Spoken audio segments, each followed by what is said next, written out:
سورۃ البقرہ آیت نمبر 102۔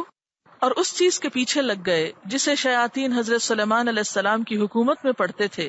سلیمان علیہ السلام نے تو کفر نہ کیا تھا، بلکہ یہ کفر شیطانوں کا تھا۔ وہ لوگوں کو جادو سکھایا کرتے تھے، اور بابل میں ہاروت اور ماروت 2 فرشتوں پر جو اتارا گیا، وہ دونوں بھی کسی شخص کو اس وقت تک نہیں سکھاتے تھے جب تک یہ نہ کہہ دیں کہ ہم تو ایک آزمائش ہیں، تم کفر نہ کرو۔ پھر لوگ ان سے وہ سیکھتے جس سے خاوند اور بیوی میں جدائی ڈال دیں، اور دراصل وہ بغیر اللہ کی مرضی کے کسی کو کوئی نقصان نہیں پہنچا سکتے۔ یہ لوگ وہ سیکھتے ہیں جو انہیں نقصان پہنچائے اور نفع نہ پہنچا سکے، اور البتہ تحقیق وہ جانتے ہیں کہ اس کے لینے والے کا آخرت میں کوئی حصہ نہیں، اور وہ بدترین چیز ہے جس کے بدلے وہ اپنے آپ کو فروخت کر رہے ہیں، کاش یہ جانتے ہوتے۔ یہاں پر ذکر ہوا یعلمون الناس السحر۔ عربی میں جادو کو سحر کہتے ہیں۔ لغت میں یعنی ڈکشنری میں ہر ایسے اثر کو سحر کہا جاتا ہے جس کا سبب ظاہر نہ ہو، جس کی وجہ معلوم نہ ہو۔ سحر کیا ہے؟ اثر، لیکن اس کی وجہ پتہ نہ چلے۔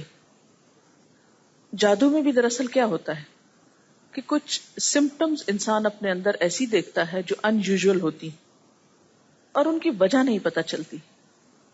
مثلا بعض لوگوں کو آپ نے یہ کہتے سنا ہوگا کہ میرے سر میں درد ہوتا ہے اور میں نے بہت ٹیسٹ کرائے ہیں اور ڈاکٹرز کو کوئی وجہ معلوم نہیں ہو رہی،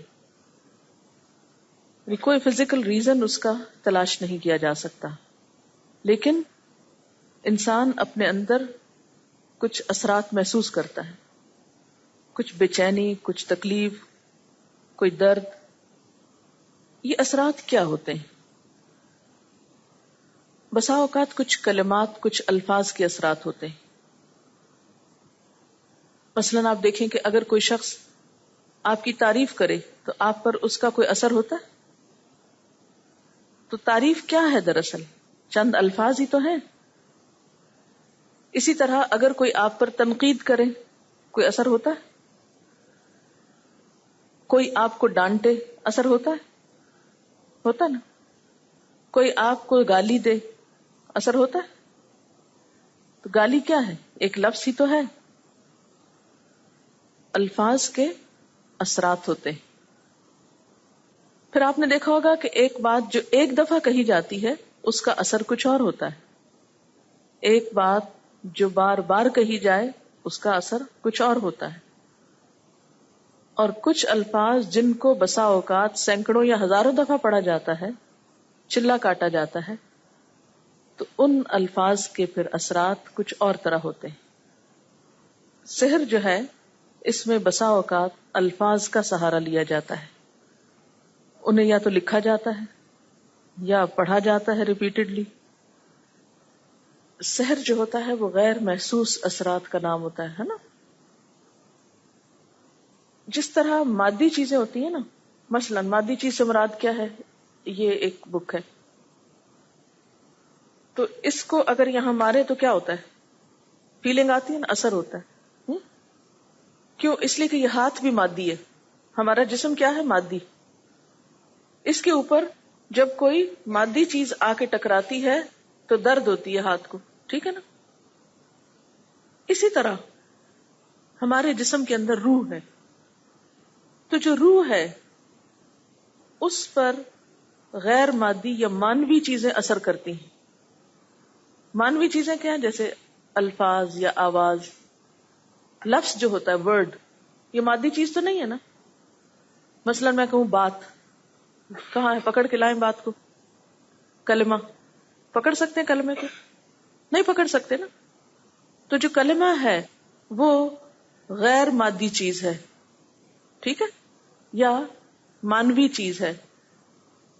اب یہ بھی اپنا ایک اثر رکھتا ہے، جیسے اچھی نیوز کا اثر ہوتا ہے، بری نیوز کا اثر ہوتا ہے نا؟ تو وہ بری نیوز کیا ہے؟ پکڑ سکتے ہیں آپ اس کو؟ تو اس کا اثر ہے نا، وہ کہاں ہوتا ہے؟ کس پہ؟ آپ کے دل پہ، آپ کی روح پہ۔ تو اس بات سے انکار نہیں کر سکتے آپ کہ مادی چیزوں کا اثر مادہ پہ ہوتا ہے اور روحانی چیزوں کا اثر روح پہ ہوتا ہے۔ تو جادو دراصل ایک ایسی چیز ہے جس کا اثر انسان کی روح پہ ہوتا ہے، خیالات پہ ہوتا ہے، نظر پہ ہوتا ہے. ٹھیک. اب آپ دیکھیے کہ یہ جو خیال پہ اثر ہوتا ہے انسان کے، یہ روح پہ اثر ہوتا ہے، تو یہ روح کس کے اندر رکھی ہوئی اللہ تعالیٰ نے؟ جسم کے اندر رکھی ہوئی نا. تو جب روح پہ اثر ہوگا تو اس کا اثر جسم پہ آئے گا نا. اور یہ وائس ورثہ ہوتا ہے. کیسے؟ مثلاً کاپی آپ نے اپنے ہاتھ پہ اگر ماری تو لگائی جسم پہ، لیکن اثر روح پہ گیا نا. اسی طرح جب کوئی چیز روح پہ پڑتی ہے تو اس کا اثر جسم پر بھی آتا ہے. بعض ایسے اثرات کے ذریعے انسان کی روح کو اس حد تک مفلوج کر دیا جاتا ہے کہ انسان پھر سروائیو نہیں کر سکتا. یعنی جادو ہو یا جنات ہو، ان کے اثر سے جب روح بیمار ہوتی ہے تو روح کیونکہ جسم میں گندھی ہوئی ہے، جسم میں جڑی ہوئی ہے، تو جسم پہ لازمی اثر پڑتا ہے. اور بعض بیماریوں کی کاز روحانی ہوتی ہے، اثر جسمانی ہوتا ہے. جسے بتایا تھا نا، درد ہو رہی ہے، سمجھ نہیں آ رہی، سارے ٹیسٹ کلیئر ہیں، کچھ نہیں ہے جسم میں، لیکن پھر بھی بیمار ہے. تو وہ کیا چیز ہے؟ وہ روح ہے. ٹھیک ہے. تو جب جسم پہ کچھ زد پڑتی ہے تو اس کا اثر روح پہ جاتا ہے، روح پہ پڑتی ہے تو اس کا اثر جسم پہ جاتا ہے، کیونکہ دونوں جڑے ہوئے ہیں ساتھ ساتھ. نبی صلی اللہ علیہ وسلم نے فرمایا ہے، ان من البیان لسحر، بعض بیان، بعض کلمات، بعض الفاظ، بعض سپیچ جادو کا اثر رکھتی. تو خصوصاً شعر و شاعری جو ہے، اس کا اثر ایسے ہی ہوتا ہے جیسے جادو کا اثر ہوتا ہے. یہ لفظ آپ نے محاورے میں نہیں سنا کہ فلاں شخص جو ہے وہ جادو بیان ہے، یا اس کا کلام جو ہے وہ جادو کی طرح اثر کرتا ہے. تو قرآن پاک سن کر جو دشمن تھے وہ نبی صلی اللہ علیہ وسلم کو کیوں کہتے تھے جادوگر؟ اثر ہوتا تھا نا دلوں پر. اسی طرح جادو میں بسا اوقات جنات اور شیاطین سے مدد لی جاتی، ان کے ذریعے اثرات ڈالے جاتے ہیں. مسلمان ہونے کی حیثیت سے ہم سب جانتے ہیں کہ اس کائنات میں فرشتوں کے علاوہ، انسانوں کے علاوہ، جانوروں کے علاوہ ایک اور مخلوق بھی ہے جس کو جن کہا جاتا ہے. جن کو جن اس لیے کہا جاتا ہے کہ وہ نظر نہیں آتا.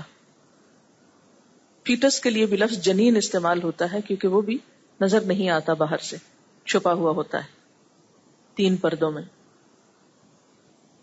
اسی طرح بسا اوقات قوت خیال کے ساتھ بھی اثر ڈالا جاتا ہے. مثلا مسمرزم جسے آپ کہتے ہیں، یا ہپنوٹائز کرنا، یا برین واش کرنا، یعنی آپ کو ایک بات کا بار بار احساس دلایا جاتا ہے. اسی طرح خیالات کے ذریعے، یعنی کسی بھی شخص کے بارے میں آپ امیجن کریں، آپ اس کے بارے میں سوچیں اور اپنی پوری توجہ اس پہ فوکس کر دیں، تو کیا ہوگا کہ وہ شخص آپ کے بارے میں سوچنا شروع کر دے گا. یا یہ کہ اس کے دل میں آپ کا خیال آنے لگے گا. محبت کو بھی جادو سے تشبیہ دی جاتی ہے نا، تو اس میں بھی کیا ہوتا ہے بنیادی طور پر ایک شخص دوسرے کے بارے میں سوچتا ہے اور وہ سوچ اتنی فوکسڈ ہوتی ہے کہ دوسرے کو بھی اس کا خیال آنے لگتا ہے، وہ بھی دوسرے کے بارے میں سوچنے لگتا ہے جو اس کے بارے میں سوچ رہا ہوتا ہے. پھر اسی طرح اثرات جو ہوتے ہیں مادی چیزوں کے بھی ہوتے ہیں. مثال کے طور پر آپ دیکھیں کہ لوہا ہے اور لوہے ہی کی ایک قسم ہے مقناطیس، میگنیٹ. تو ان دونوں میں فرق کیا ہے؟ شکل و صورت میں کوئی فرق ہے، لیکن ایک کے اندر کیا ہے؟ کوئی کشش نہیں، اور دوسرے کے اندر ایک کشش ہے. تو اس کشش کو آپ کس طرح ڈیفائن کریں گے؟ اس کو کہاں سے نکالیں گے اس کے اندر سے؟ اور کس کو کھینچ رہی ہے وہ کشش؟ صرف لوہے کو ہی کھینچ رہی ہے. یعنی مقناطیس کو اگر آپ پتھر پر رکھیں کوئی اثر نہیں، لیکن اگر آپ لوہے پر رکھیں تو اثر ہوتا ہے. اسی لیے آپ نے دیکھا ہوگا کہ بعض ایسے غیر محسوس اثرات جو ہیں کچھ لوگوں پر تو ہوتے ہیں اور کچھ کو کوئی اثر نہیں ہوتا. جیسے میگنیٹ لوہے پر تو اثر انداز ہوتا ہے لیکن پتھر پر نہیں ہوتا. کچھ لوگ جو بہت اسٹرانگ ول پاور رکھتے ہیں ان پر دوسروں کے خیالات، دوسروں کے جذبات، دوسروں کی نگاہیں اور دوسروں کے ایسے الفاظ یا کلام اثر نہیں کرتا. کچھ لوگوں کے اوپر فوری طور پہ کر جاتا ہے. تو گویا سحر کیا ہوا؟ ہر وہ چیز سحر ہے جس میں شیاطین کو خوش کر کے ان کی مدد حاصل کی گئی ہو، یا غیر محسوس قسم کے اثرات دوسرے پہ ڈالے گئے ہوں، خواہ وہ جنات کے ذریعے، خواہ وہ خیال کے ذریعے، خواہ وہ کلمات کے ذریعے، یا کسی اور طریقے سے۔